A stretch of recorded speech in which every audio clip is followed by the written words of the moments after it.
If you've ever watched those videos of growing potatoes in grow bags and thought that just dumping soil in would give you a bunch of beautiful tubers like in the supermarket, and if you've actually started planting, you must have realized that it was a scam. Why is that? Don't be discouraged just yet. Watch until the end of this video to understand the real reason, and I will provide you with 3 expert tips to escape that trap immediately. The million-view scam from videos of growing potatoes in grow bags. Today, I want to speak straight about a topic that you've probably seen everywhere in instructional videos. Those videos where people just take a grow bag, dump soil in, and then 60 to 70 days later, they lift the bag straight up, pouring out a whole bunch of big, clean, well-rounded potatoes, just like in the supermarket. Looks really eye-catching, right? But I bet, after you enthusiastically followed along, the result was usually a reality shock. Look at your grow bag. It doesn't look as beautiful as in the movies. It bulges out at the bottom, deformed as if it's about to burst, and the soil is packed as tight as cement. By harvest time, the tubers at the bottom are rotten and mushy, while the tubers near the outer wall are green from light exposure. And worst of all is the skin layer. It's paper thin. Just a slight scratch with a fingernail rubs it off, making it watery. Try bringing them into the storage room to see. They will all rot in just 1 to 2 weeks. Why is that? Did you do the process wrong? No, it's not your fault. It's because those million-view videos are hiding the core physical and biological limitations of the grow bag environment. They only show you the perfect ending. They don't show you how to control the death that is silently happening inside the bag. Today, we will make everything clear. Why grow bags? Why not styrofoam boxes or soil beds? We need to understand the nature of potatoes. This is not a root vegetable like carrots, where the main root turns into a tuber. Potatoes are stem tubers. Their tubers grow out from the underground stem nodes. And the golden rule here is, the deeper the stem is buried, the more stem nodes will be stimulated to produce tubers. Grow bags, with a capacity of 5 to 10 gallons, are the ultimate tool for this. You don't have a large garden plot? No problem. Grow bags allow you to stack soil towers vertically, maximizing every square centimeter of your balcony or rooftop. Furthermore, grow bags have a flexibility that plastic pots never have.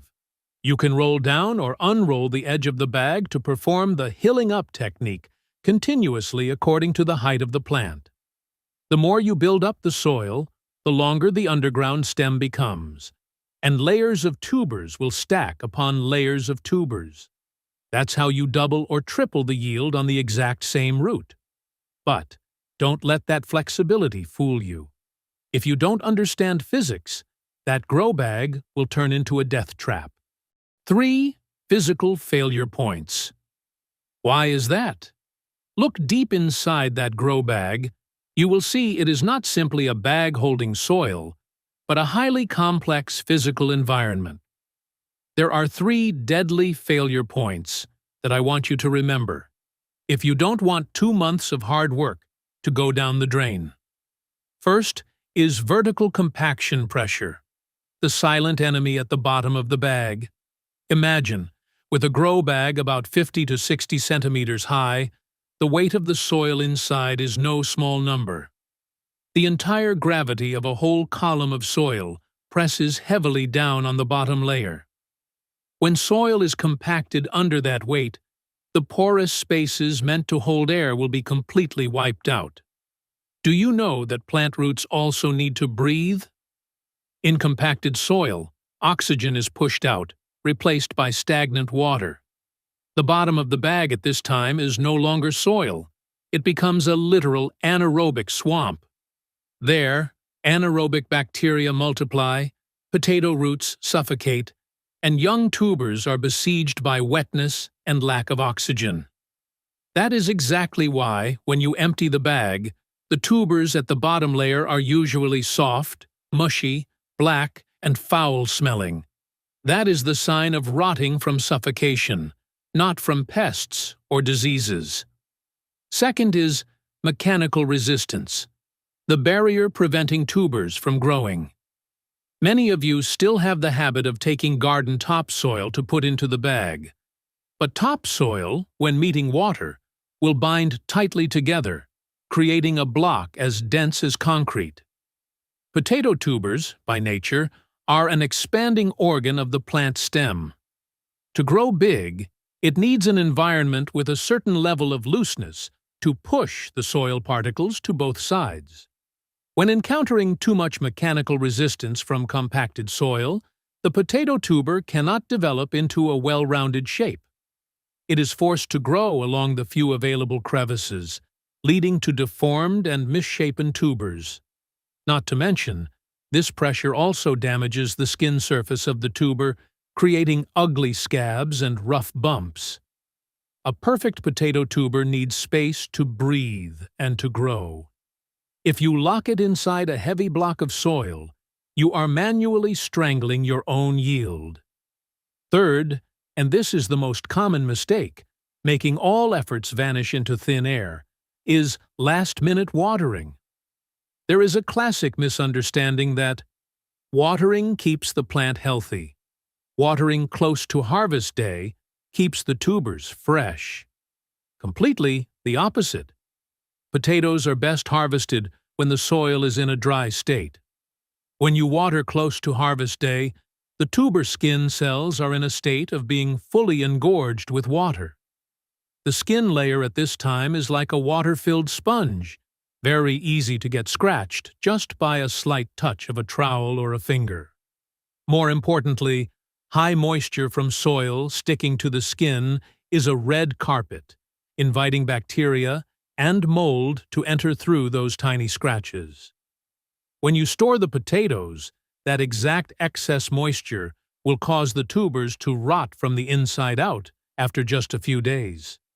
Stopping the water at the right time not only makes the tubers firmer, but is also the step to temper the tubers so they set up their own protective mechanism, extending the storage time by many times. Don't underestimate these three factors. In grow bag gardening, controlling the physics means you have already won 80% of the battle. Solution. So how do you escape these failure points? I have 3 practical tips that I have drawn from countless times of finishing empty-handed. Tip number 1. The structured lightweight core technique to prevent bottom root suffocation. Take bubble wrap, the kind used for packing goods, and wrap it around the bottom of the bag to act as a form-fitting belt, preventing the bag from bulging at the base. Next, extremely important, line the bottom with a 5 cm thick layer of large-sized perlite, or pea-sized cinder pieces. Finally, insert a 1-inch PVC pipe with holes drilled all along its body, vertically from the bottom to the mouth of the bag. This pipe is not just for watering, it is the lung that supplies oxygen directly to the very bottom root system.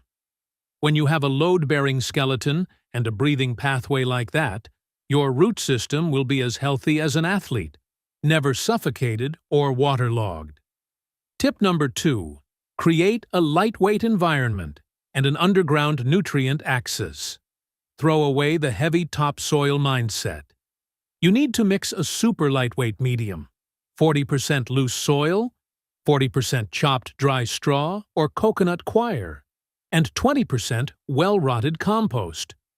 These coarse fiber materials will create a porous structure for the tubers to expand freely without encountering mechanical resistance. And with that PVC pipe I told you about above, pour 50% of your liquid fertilizer directly into it. Nutrients will sublimate horizontally, making all layers of tubers get fed equally. No more small tubers at the bottom and big tubers at the top. Tip number 3. The water withholding technique to suberize the skin layer. This is the key to making potatoes last long. Stop watering completely 10 to 14 days before harvest, right when you see the plant leaves start to turn yellow by about 50%. At this time, the plant will fall into a survival state.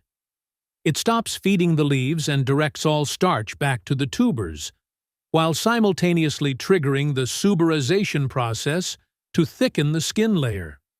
Compare it yourself.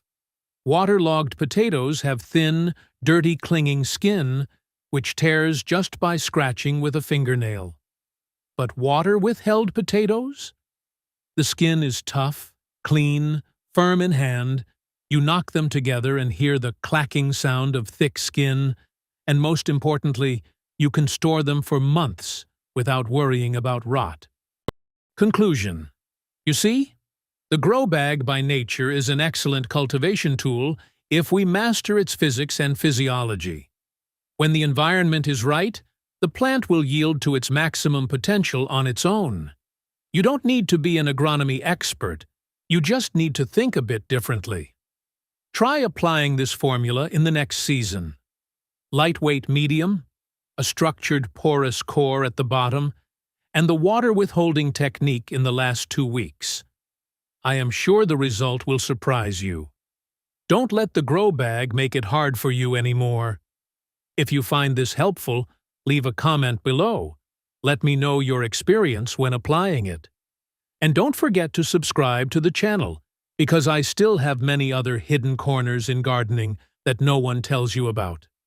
Thank you for listening. Wish you bountiful harvests right on your rooftop. See you again.